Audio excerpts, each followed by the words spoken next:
Voilà, donc en fait, comme j'ai dit avant la pause, donc là on va utiliser la proposition 1 pour construire des solutions particulières pour l'équation des ondes. Ce sont des solutions qui vont jouer le rôle des excitations des domaines. Donc je me donne, comme tout à l'heure, Q, une fonction bornée sur oméga. D'accord. Je fixe oméga sur la sphère unité, Sn-1, et sigma, toujours un paramètre réel, strictement positif. D'accord. Puis je suppose que j'ai une fonction phi C infini à support compact dans un Rn est tel que le support de phi n'intersecte pas le domaine oméga. Donc son intersection avec oméga égale le vide. Alors, il existe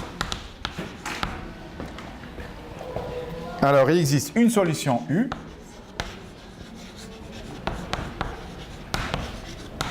de l'équation des ondes dt carré U moins le Laplacien U plus Q de XU égale à 0 pour les XT dans Q, avec la condition, ou bien les conditions initiales, U de X0 égale à 0, dtu X0 égale à 0 pour tout X dans oméga, et que cette fonction, ou bien cette solution, pardon, est sous la forme particulier suivant. Donc, sous la forme particulière suivante. Donc, de la forme. Question? Donc, de la forme. Donc, U de xt s'écrit comme exponentielle I sigma x scalaire oméga plus t. Voilà. Fois la fonction phi de x plus t oméga plus un reste, que je note grand R, qui dépend de oméga, de sigma et de oméga en xt. Bon. En fait, cette proposition nous dit qu'il existe des solutions pour cette équation avec des conditions initiales sous cette forme particulière. Donc là, vous avez la phase. Donc là, c'est la phase, x scalaire oméga plus c, ce sont les plans d'onde. Et là, c'est l'amplitude de la solution, phi de x plus c oméga est l'amplitude de la solution, plus un reste. Un reste, on va voir que c'est un reste par rapport au paramètre sigma. Ça veut dire que c'est un grand taux de 1 sur sigma. Donc, avec le reste est petit devant sigma.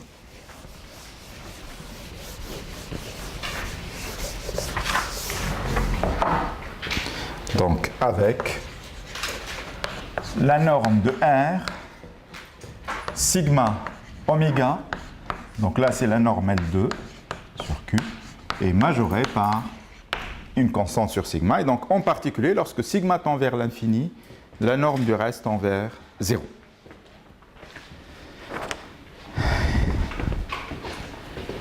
Donc là, j'ai dit il existe une solution. Évidemment, je n'ai pas l'unicité parce que là, mon problème n'est pas bien posé, je n'ai pas imposé une condition au bord.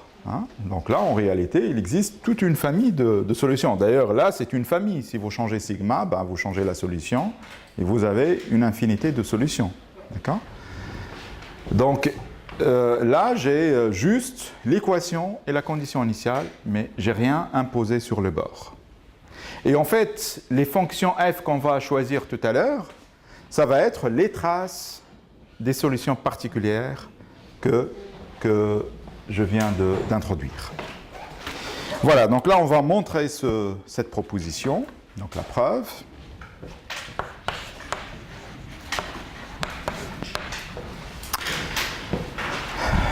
Donc ben, on va utiliser la fonction psi sigma oméga qu'on a définie tout à l'heure dans la proposition U. Donc je donne psi sigma oméga, la fonction donnée par la proposition précédente.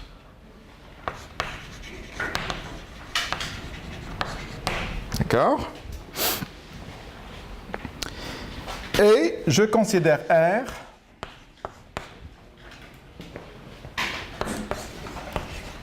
oméga l'unique solution, donc là je précise qu'elle est unique, donc l'unique solution du système suivant. Ben R, elle vérifie l'équation des ondes, dt carré R moins Laplacien R plus Q de X, si vous voulez, fois R égale le psi sigma de xt, ceci pour les xt dans Q, avec des conditions initiales nulles, donc R de X à l'instant 0 égale à 0. La dérivée de R par rapport à t à l'instant 0, c'est aussi 0, X dans oméga, et j'impose une condition de Dirichlet égale à 0 sur la frontière latérale sigma. Donc on a vu tout à l'heure que sous la condition Q à l'infini, le terme source L1 en temps L2 en espace, ce système est bien posé, au sens qu'on a une unique solution dans une classe fonctionnelle qui vérifie certaines propriétés. D'accord? Donc là, je suis vraiment dans ce cadre-là. Il existe une unique solution hein, dans un espace bien donné. Ben, en fait, si R vérifie cette équation, ou bien ce système, ben, si R vérifie ce système, donc si j'applique mon opérateur, donc en fait, pourquoi si j'ai R une solution de ce système, pourquoi U est une solution de ce système-là?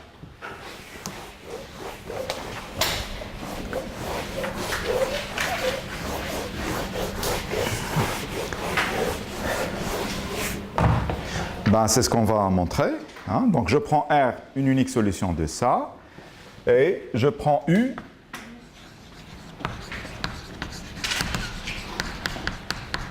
égale ce que j'ai noté dans l'hypothèse, donc c'est exponentielle I sigma x scalaire oméga plus t, phi de x plus R sigma oméga de xt.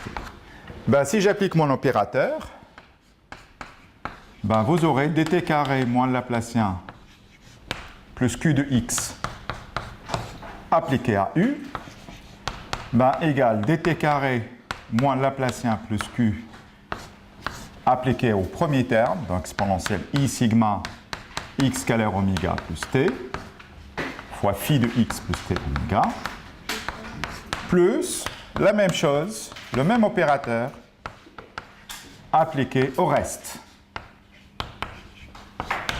D'accord? Alors, on a vu dans la proposition précédente que ce terme-là, c'est moins exponentiel, pardon. Ou ce que j'ai noté aussi, psi sigma. C'est moins psi sigma xt. D'accord? Et comme j'ai choisi R, une solution de ce système-là, ben, R vérifie en particulier la première équation. Donc l'opérateur des ondes appliqué à R égale psi sigma. Donc plus psi sigma de xt, ce qui vous donne 0. Donc U vérifie la première équation. U est une solution de l'équation des ondes. Maintenant, il reste à vérifier les conditions initiales. Pourquoi U à l'instant 0 égale à 0, ainsi que sa dérivée par rapport à t. Donc 2 plus. Donc si vous prenez U à l'instant 0, ben U à l'instant 0, ça va être exponentielle I sigma x scalaire oméga, phi de x, d'accord, plus r à l'instant 0. Mais r a été choisi de telle manière qu'à l'instant 0 égale 0. Mais qu'est-ce qui se passe si x dans oméga? Hein? Si x dans oméga, je vous rappelle qu'on a choisi phi, parce que voilà, c'est écrit au tableau. On a choisi phi de telle sorte que support de phi inter oméga, même oméga bar, égale le vide. D'accord? Ça veut dire que phi de x égale à 0 pour tout x dans oméga. Donc ce terme-là est aussi nul, hein, quel que soit x dans oméga, car le support de ma fonction phi inter oméga bar égale le vide. Donc, u vérifie la condition initiale, u à l'instant 0 égale 0. Ben, pour la dérivée, pareil, ben, je dérive. Donc, soit je dérive la phase ou l'amplitude, c'est-à-dire le premier terme dans le développement, soit je dérive r. Mais si je dérive r à l'instant 0, ben, à l'instant 0, c'est 0. D'accord? Et il reste des dérivées, soit de l'exponentielle, soit de phi. Et grâce à la même hypothèse, ou la même condition, vous avez également la dérivée de u par rapport à t à l'instant 0 égale à 0. Donc de même, vous avez dtu à l'instant 0 égale à 0. Donc u vérifie bel et bien les deux équations, l'équation disante avec des conditions initiales nulles. Voilà, donc là, j'ai construit une famille particulière de solutions indexées par un grand paramètre sigma. Et ce paramètre sigma, il va jouer un rôle aussi assez important dans la suite. Hein. Donc, vous avez, pour tout sigma positif, et pour n'importe quel phi qui vérifie cette hypothèse-là, vous avez une famille de solutions indexées par le paramètre sigma qui vérifie donc l'équation des ondes avec des conditions initiales nulles. OK? Mais je n'ai pas encore fini en fait. Je n'ai pas encore montré que R est petit par rapport à sigma, ou bien la norme de R majorée par une constante par rapport à sigma. Hein? Bon. Donc on va montrer ça. Voilà, il reste à vérifier ça.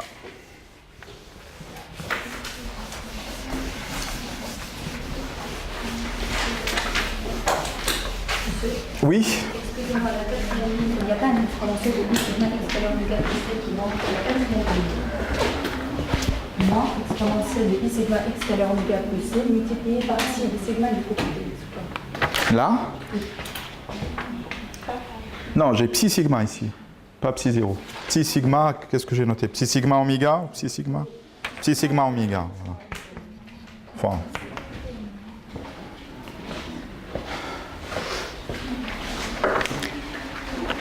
Donc, il reste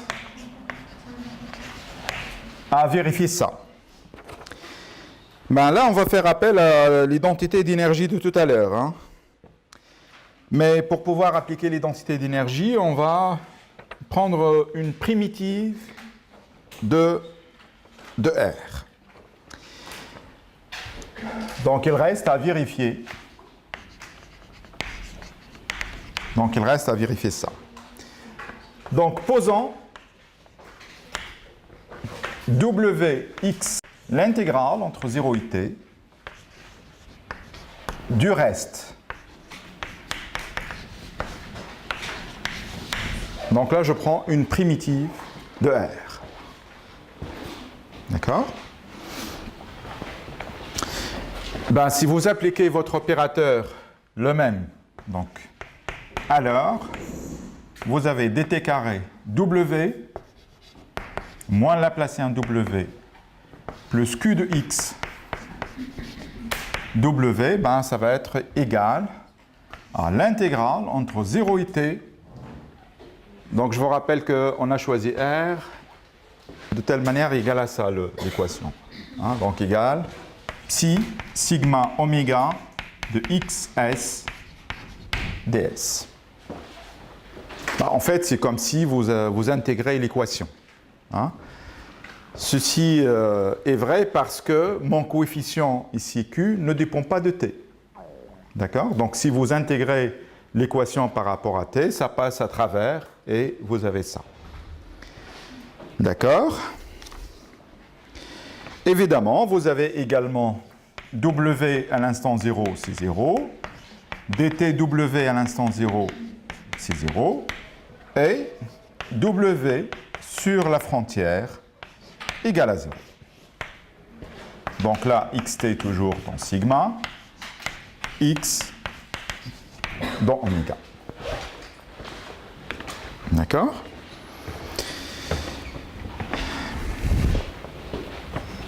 OK. Ben, je note f, grand F, ce terme-là. Hein, donc ce terme-là, je le note par grand F. Et j'applique mon identité d'énergie.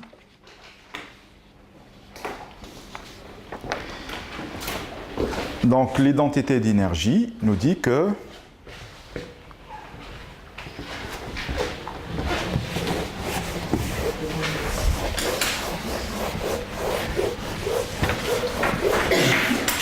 donc d'après l'inégalité d'énergie,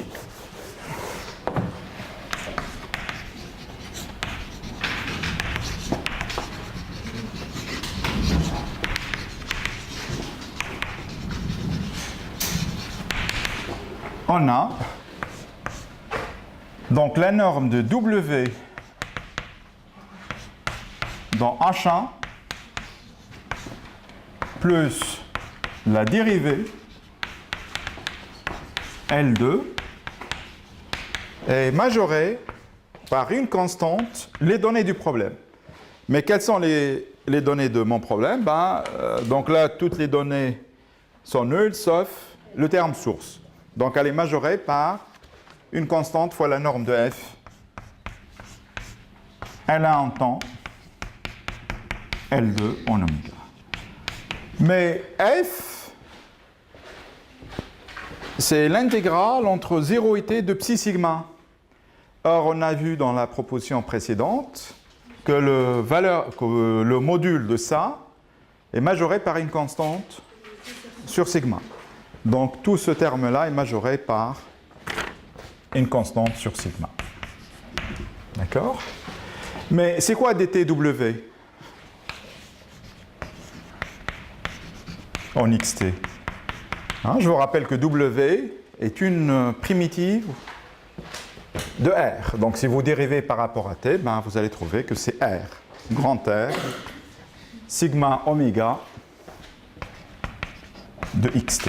Et donc, du coup, vous avez la norme de R, sigma oméga, la norme prise dans L2, est majorée par une constante sur sigma.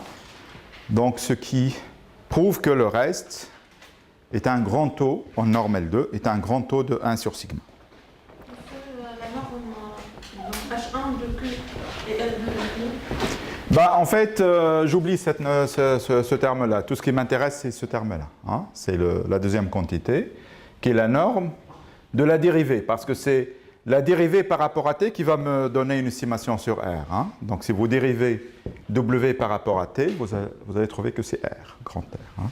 Évidemment, vous avez aussi ce terme-là, mais bon, pour le moment, tout ce que j'ai besoin, c'est juste le deuxième terme de l'inégalité. OK ?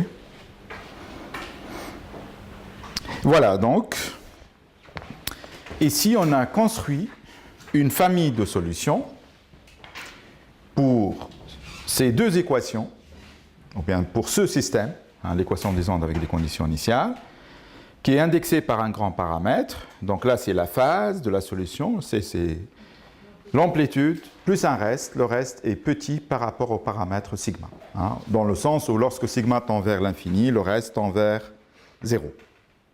D'accord?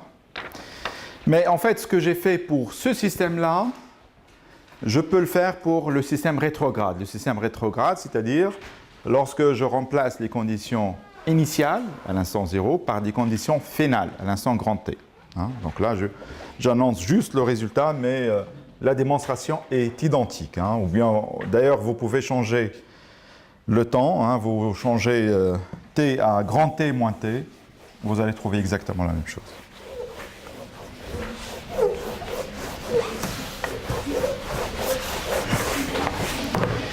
Donc, proposition. Si vous prenez Q,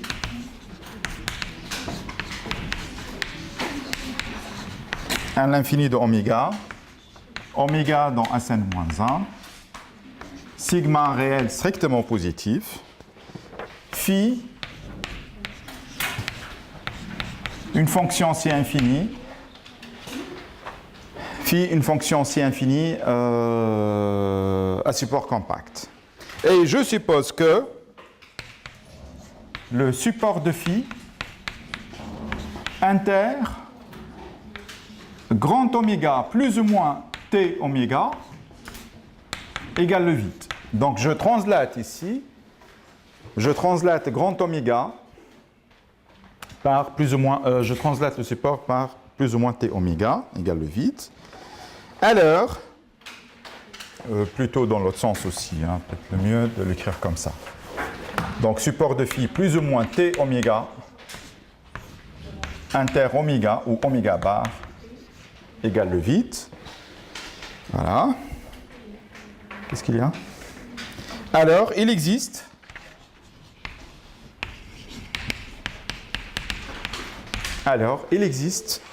une solution V. Alors, il existe une solution V du système dt carré V moins Laplacien V plus Q de X, V égale à 0 pour xt dans Q, avec des conditions finales. V de xt égale à 0 et dtv xt égale à 0, x dans oméga, de la forme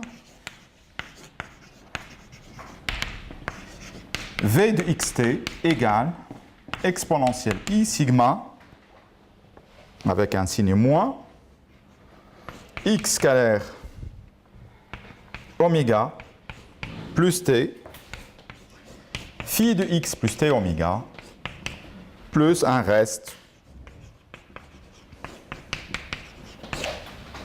qui dépend de sigma et oméga. Hein, bien sûr, le reste est, comme tout à l'heure, en normal 2, majoré par une constante sur sigma. D'accord?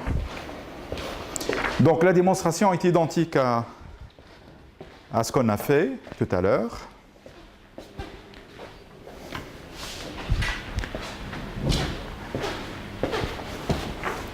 Sauf que là, on a changé la condition sur le support de phi à une condition sur le support de phi plus ou moins t oméga. On a translaté le support de phi. Hein. Et ça, c'est pour avoir ces deux conditions-là. D'accord? Donc là, là, en fait, c'est le problème rétrograde. Ce qu'on appelle le problème rétrograde, c'est on impose des conditions finales au lieu des conditions initiales.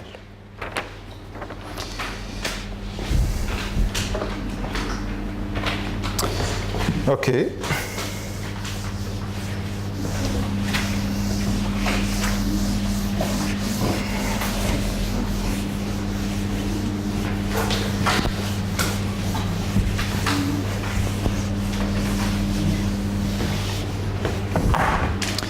Donc, troisième paragraphe, transformation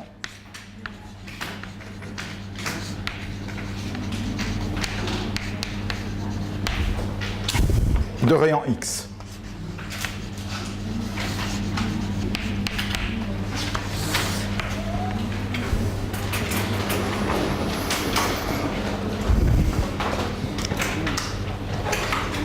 Donc, définition.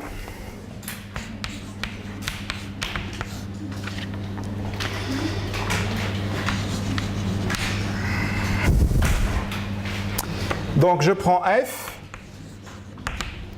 une fonction définie sur Rn, pas f, je prends je sais pas, une fonction h. Donc une fonction de Rn dans R, à support compact et intégrable. Donc je suppose que h elle est L1 de Rn et h à support compact dans R. D'accord? Donc on appelle transformation en rayon X de H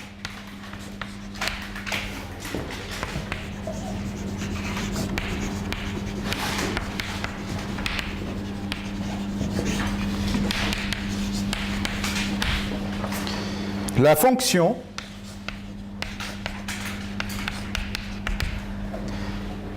qu'on va noter grand X de H qui est défini sur un ensemble taux, je le définis juste après, à valeur dans R, qui a oméga x, on va associer grand X H, oméga x, ben c'est l'intégrale par définition, c'est l'intégrale sur R de H, X plus T oméga dt. Donc là, en fait, j'intègre H sur la ligne passant par X dans la direction oméga. Donc j'intègre en fait ma fonction H sur des lignes passant par X dans une direction oméga. Ben, c'est quoi taux? Ben, taux, c'est l'ensemble des oméga X sur la sphère unité croix Rn tel que X est dans l'orthogonale de oméga. Ben, X dans l'orthogonale de oméga, ça veut dire X scalaire oméga égale à 0. Hein. Donc, c'est une fonction qui est définie sur une variété, si vous voulez, hein, qui est définie de cette manière. Évidemment, ce que j'écris au tableau a un sens, puisque j'ai supposé tout ce qu'il faut pour que cette intégrale converge. Bon, là, je vous donne quelques propriétés élémentaires qui sont faciles à vérifier.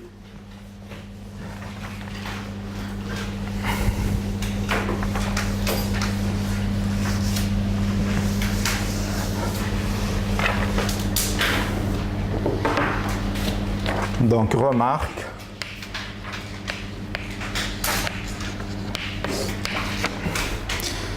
Vous avez x de h oméga x, x est un point ici, ben c'est x h oméga y si x moins y est multiple de oméga. D'accord? Ben, ça veut dire quoi? Ben, ça veut dire que si x moins y s'écrit comme un scalaire lambda fois oméga, ben, la valeur de la transformée en rayon x de h en x égale la transformée en rayon x de h en y. Là, c'est juste une intégration, un changement de variable plutôt sur la définition, dans la définition. Hein. Donc là, si vous calculez xh oméga x, ben la définition, d'après la définition, c'est ça, par un changement de variable et l'invariance de la mesure de Lebesgue sur R, vous aurez la même chose. Hein. C'est vraiment élémentaire. Proposition.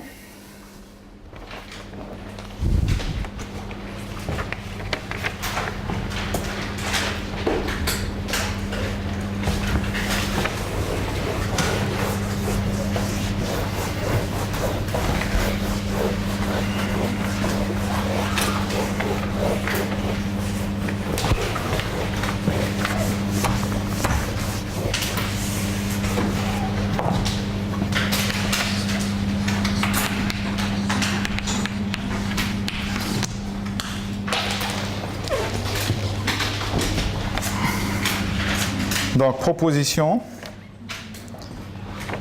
Si vous prenez F dans N1 de Rn et oméga sur la sphère, alors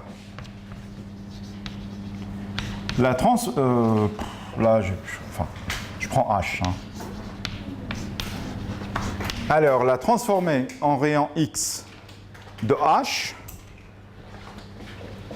oméga point, hein, donc là j'ai la variable X ou Y si vous voulez, ben, cette fonction elle est N1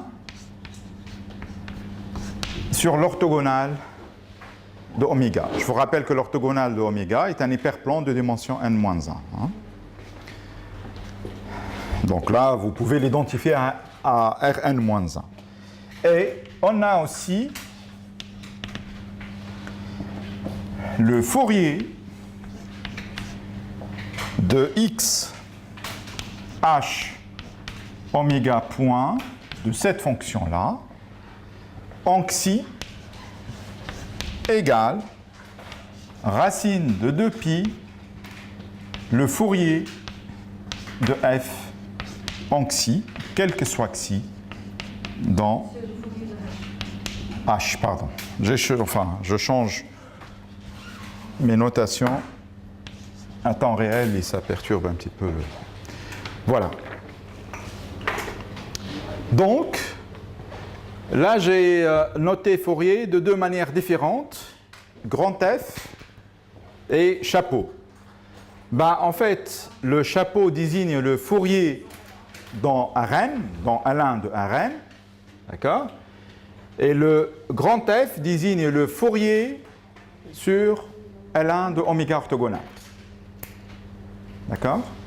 Donc là, c'est Fourier sur un hyperplan de dimension n-1, et là, c'est le Fourier de L1 de Rn. D'accord? Donc je vous rappelle que cette fonction, elle est définie sur L1 oméga orthogonal. Voilà.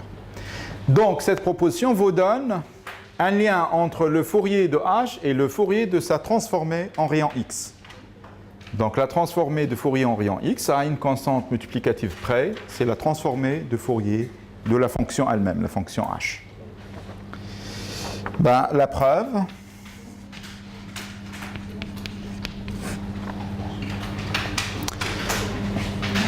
ben, en fait, d'abord je veux montrer que xh est dans L1 de oméga orthogonal. Ben, je prends l'intégrale sur oméga orthogonal de xh oméga point, ou je prends x si vous voulez, dx. Donc dx, là, c'est la mesure de Lebesgue sur l'hyperplan oméga orthogonal. Ben, c'est majoré par l'intégrale sur oméga orthogonal, l'intégrale sur r de h, x, plus t oméga, dt, dx. D'accord? Donc là, j'ai juste réécrit la définition de xh et j'ai majoré par l'intégrale de module de h.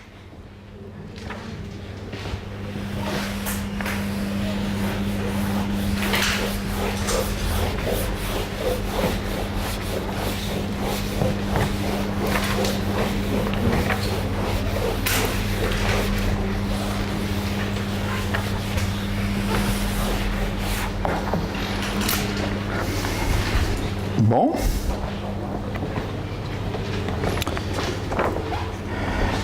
Mais en fait, cette intégrale, c'est juste la norme de h dans L1 de Rn. Puisque Rn, je peux l'écrire comme somme directe de oméga orthogonal avec R oméga. Hein, T oméga, c'est R oméga. D'accord? Et donc là, c'est la norme de... Ah, donc là, j'ai dit que Rn s'écrit comme la somme directe de R oméga plus oméga orthogonal. OK. Et comme j'ai supposé que H est dans L1, ben cette norme est finie, donc XH est dans un oméga orthogonal.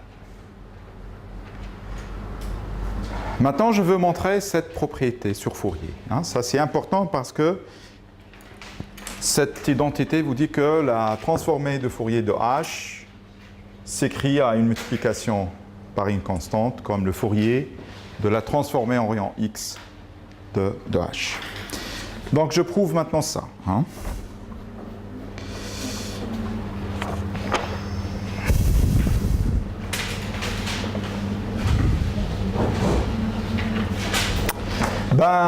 J'écris la définition de ça. Donc, on a le Fourier de XH oméga point en xi.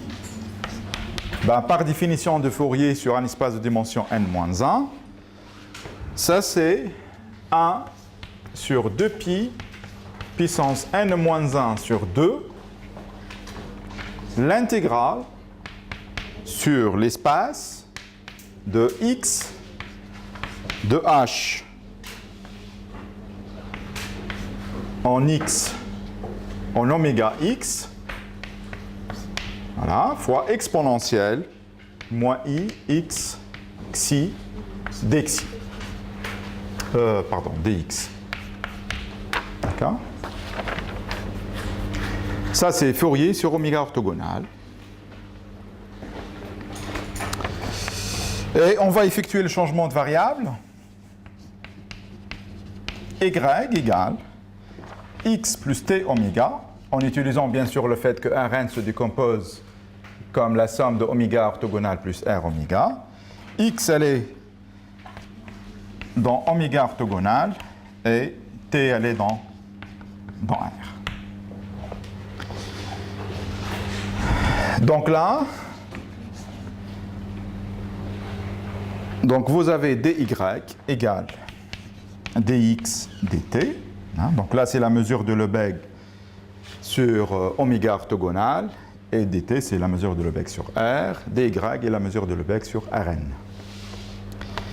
Voilà. Maintenant, si vous calculez x scalaire xi, x scalaire xi, ça va être y moins t oméga scalaire xi. Donc, ça vous donne y scalaire xi. Et comme xi, donc là, je prends xi dans oméga orthogonal. Donc, comme xi dans oméga orthogonal, oméga scalaire xi, c'est 0. Donc, il vous reste y xi. Et du coup, vous avez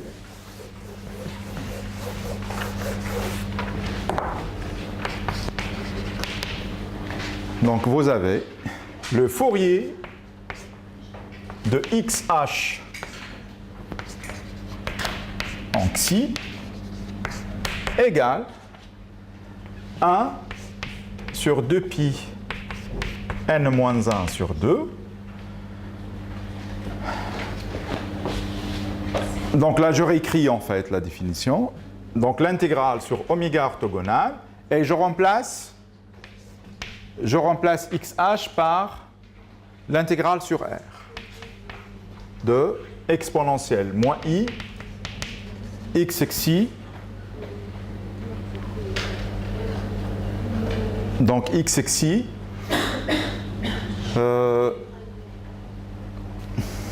de xh, non, ça c'est h, xh, bon, je réécris comme ça. Donc, c'est 1, n-1 sur 2, l'intégrale sur oméga orthogonal, l'intégrale sur R, de exponentielle, moins i x xi, h, de x plus t oméga, dt, dx. D'accord ? Égale 1 sur 2pi n-1 sur 2. Et grâce à ce changement de variable, donc oméga orthogonal R oméga, ça c'est Rn. Exponentielle moins I x ex I, mais x ex I c'est y xi. H de y, dy. Bon, là c'est presque Fourier de H. Et donc là, ça vous donne 1 sur 2pi n-1 sur 2 fois 2pi puissance n sur 2, le Fourier de H en xi. Ce qui vous donne 2pi en racine H chapeau en xi pour tout xi dans oméga orthogonal. Donc, quel que soit xi dans oméga orthogonal. Donc, ce qui prouve le lien entre Fourier de xh et le Fourier de h.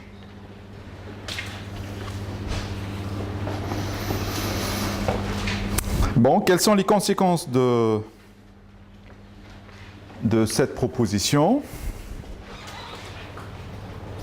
Donc, corollaire.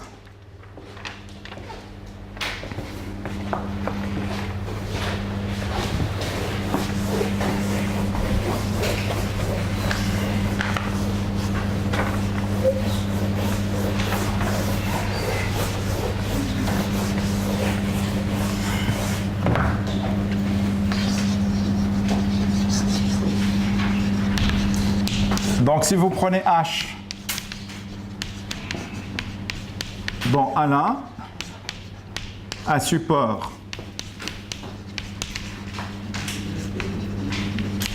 compact,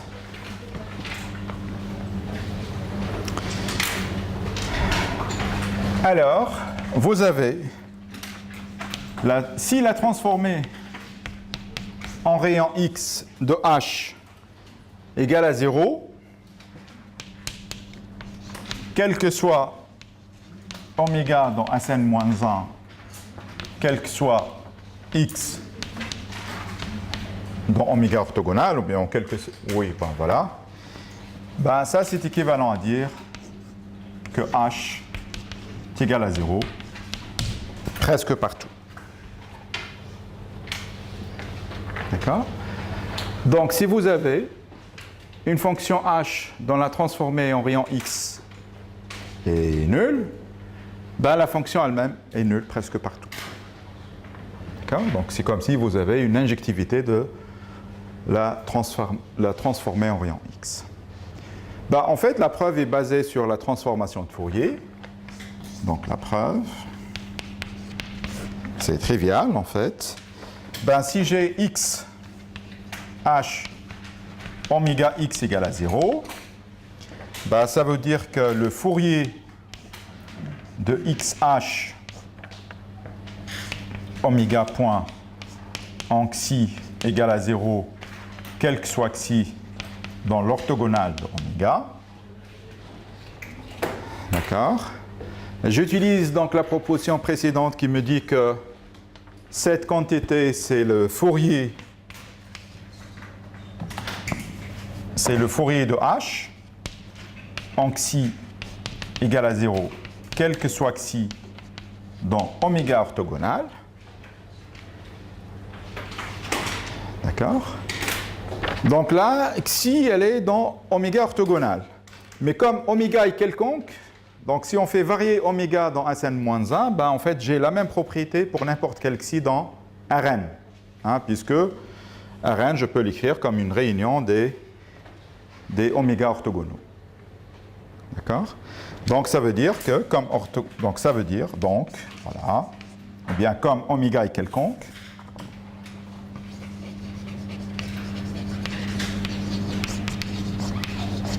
dans Sn-1, alors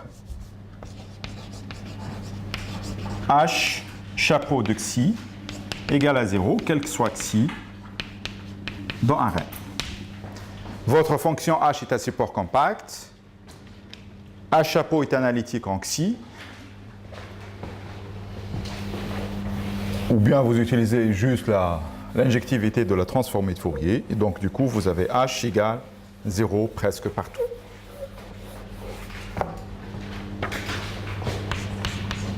Donc h égale à 0 presque partout. Donc xh égale à 0 pour tout oméga implique, ou bien est équivalent à dire que h égale à 0, donc c'est injectif.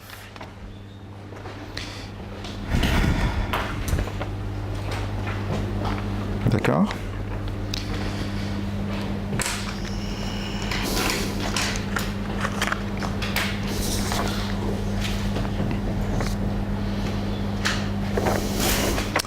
En fait, on peut faire mieux, parce que dans ce corollaire, on a supposé que cette quantité, la transformer en rayon x de h égale à 0, pour tout oméga et pour tout x dans oméga orthogonal. Mais en fait, on va voir tout de suite qu'on n'a pas besoin, pour que h égale à 0, on n'a pas besoin que x elle est quelconque dans oméga orthogonal. En fait, on peut prendre juste x dans un sous-ensemble de Rn et on va voir la même propriété. Donc on n'a pas besoin de tout ça. Donc proposition.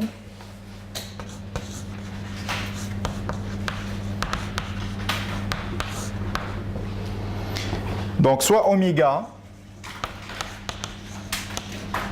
un ouvert borné de Rn. Je suppose que grand T strictement supérieur au diamètre de oméga. D'accord ? Je prends H, une fonction, là, mais un support est inclus dans oméga. Je fixe un epsilon strictement positif tel que T est strictement supérieur au diamètre de oméga plus 2 fois epsilon. Ceci est toujours possible puisque T est strictement supérieur au diamètre d'oméga, donc vous pouvez toujours trouver un epsilon qui vérifie ça. Et je définis un ensemble qu'on va noter oméga epsilon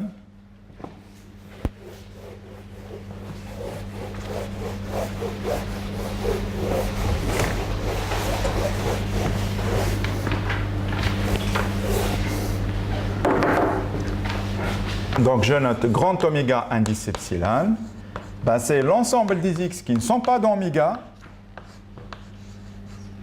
tel que la distance entre x et la frontière de oméga est inférieure à epsilon. OK. Donc là, je fais juste un dessin. Donc là, c'est oméga. Ben, le oméga epsilon, c'est un petit voisinage, si vous voulez, à l'extérieur de oméga et de taille epsilon. Hein, donc oméga epsilon, c'est cette petite couronne qui entoure oméga.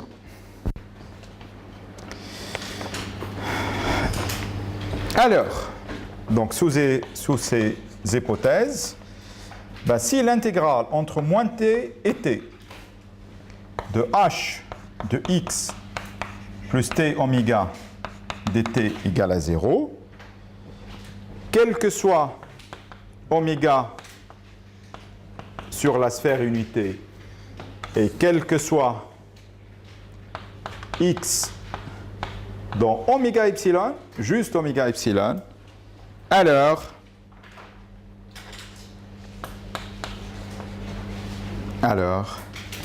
h égale à 0 presque partout. Donc la différence entre cette proposition et le corollaire précédent, ben, dans cette proposition, j'ai juste l'intégrale entre moins t et t, ce n'est plus l'intégrale sur R de h, ce n'est pas xh, hein, puisque xh, c'est l'intégrale entre moins l'infini plus l'infini, et c'est juste pour les x qui sont dans ce voisinage-là, dans une couronne autour de oméga. D'accord ? Bon, on va montrer donc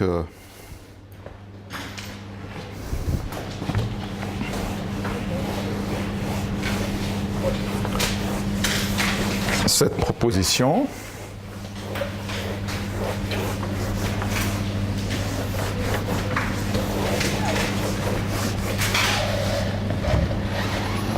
Donc la preuve.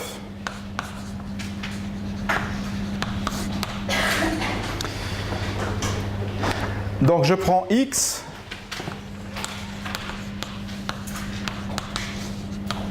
dans oméga epsilon.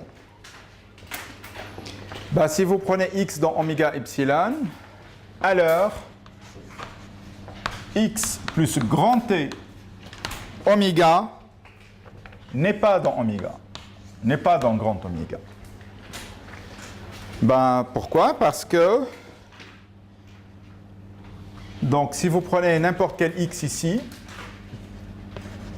d'accord, ben, soit vous partez dans une direction oméga dans ce sens-là, et donc là, x plus t oméga est aussi loin de oméga, soit vous partez dans ce sens-là. Mais comme j'ai choisi grand T, strictement supérieur au diamètre de oméga, ben, x plus t oméga est forcément ne peut pas être dans oméga. D'accord? Ben sinon, vous pouvez le montrer par l'absurde, hein, parce que si ce terme-là, ou bien si ce point-là dans oméga, on l'appelle y, comme x est dans oméga epsilon, donc la distance entre x et y doit être inférieure au diamètre de oméga plus 2 epsilon. Ce qui est absurde, puisque x moins y, c'est t oméga, et comme on a choisi t strictement supérieur au diamètre de oméga, donc c'est pas possible. OK? Voilà. Donc vous avez ça, mais on a aussi x plus t oméga n'est pas dans grand oméga, quel que soit t, de module supérieur ou égal à grand T. Pour les mêmes raisons. Soit vous partez dans une direction loin de oméga, soit vous partez dans une direction qui traverse oméga, mais certainement pour les t qui sont suffisamment grands par rapport à grand T, ou bien qui sont supérieurs à grand T, vous quittez forcément grand oméga. Voilà. Donc, vous avez f, ou bien h, de x plus t oméga égale à 0, quel que soit x dans oméga epsilon et quel que soit t pour t supérieur à grand T. Hein, puisque le support, on a choisi h, un support dans oméga, et comme dans ces cas-là, je ne suis pas dans oméga, donc h égale à 0. Ce qui implique que l'intégrale sur R de h de x plus t oméga dt égale, d'une part, l'intégrale entre moins t de h de x plus t oméga dt, plus l'intégrale pour t supérieur à t de h de x plus t oméga dt. Donc là, j'ai décomposé l'intégrale en deux parties, une partie sur moins tt et une partie en dehors de moins tt. Ben, par hypothèse, j'ai ça égal à 0. Donc le premier terme est nul, c'est l'hypothèse. Et comme h est nul pour les x dans oméga epsilon, pour tout t supérieur à grand T, donc le second est aussi 0. Le second terme égale à 0, donc ça c'est 0, quel que soit x dans oméga epsilon. D'accord? Voilà, donc en fait, cette condition implique en particulier que l'intégrale sur R de h de x plus t oméga égale à 0, quel que soit x dans oméga epsilon, évidemment, quel que soit oméga dans Sn-1. Évidemment, je ne peux pas conclure tout de suite que h égale à 0, puisque cette quantité, elle est nulle uniquement sur le oméga epsilon, il n'est pas sur Rn, pour pouvoir appliquer la proposition de l'injectivité de X, de la transformer en rayon X. Bon, ça c'est la première étape. Maintenant, il faut passer de oméga epsilon à Rn. OK.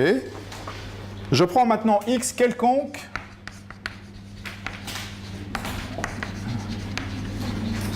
dans Rn. D'accord? En fait, on va distinguer deux cas. Si X plus T oméga n'appartient pas à oméga, quel que soit T, ben, vous avez forcément l'intégrale sur R de H de X plus T oméga dt égale à 0, vu que H est un support dans oméga, et donc l'intégrale est nulle. D'accord? Maintenant, deuxième cas, je suppose qu'il existe un T0 dans R tel que X plus T0 oméga est dans oméga. Ben, s'il existe un T0 tel que X plus T0 oméga dans grand oméga, vous avez forcément un T1 tel que X plus T1 oméga est dans oméga epsilon. D'accord? Voilà, la situation est la suivante. Je trace une droite comme ça, passant par X, dans une direction oméga. Donc, s'il existe un temps tel que X plus T0 oméga appartient à oméga, vous avez forcément un T1 tel que X plus T1 oméga est dans oméga epsilon. OK? Bon, ben, je note Y égale à X plus T1 oméga. Je vous rappelle qu'elle est dans oméga epsilon. Donc, l'intégrale sur R, de f de h de x plus t oméga dt égale l'intégrale sur R de h x plus t1 oméga plus t moins t1 oméga dt. Donc là, j'ai intercalé t1. Mais x plus t1,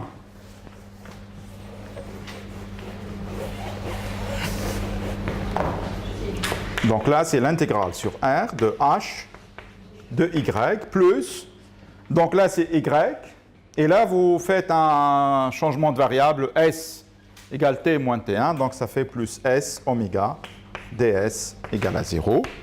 D'accord? Mais y, elle est où? Y, elle est dans oméga epsilon, et je sais que pour n'importe quel x dans oméga epsilon, l'intégrale de h sur r égale à 0. Donc, ça vous donne, ça égale à 0, pardon, voilà. Mais donc, ceci est vrai, quel que soit y dans, pardon, quel que soit x dans Rn, et quel que soit dans oméga dans Sn-1, ça vous donne h égale à 0, presque partout, ce qui prouve la proposition.